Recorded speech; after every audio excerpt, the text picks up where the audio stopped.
वन्हाळी इथं आलेलो आहे. तर वन्हाळी इथे ह्या शेतकऱ्यांना आपण ऑल इन वनची फवारणीसाठी एक 7-8 दिवसापूर्वी दिलं होतं. तर त्याचा काय रिझल्ट आला हा त्यांच्याकडूनच आपण जाणून घेऊया. नमस्कार साहेब. नमस्कार. माझं नाव सुखदेव कौंदाडे, राहणार उन्हाळी, तालुका कागल, जिल्हा कोल्हापूर.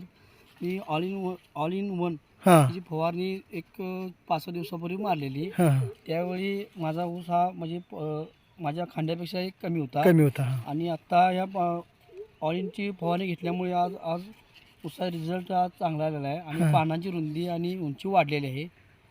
काळोखी काळोखी एकदम चांगली आहे. स्वस्त आणि चांगली आलेली आहे. हां हां हां. त्यामुळे हा ऑल इन वनचा रिझल्ट अगदी फास्ट आणि चांगला आहे. चांगला आहे. बरं, पुढच्या शेतकऱ्याला काय सांगाल त्याबद्दल, ह्या या औषधाबद्दल?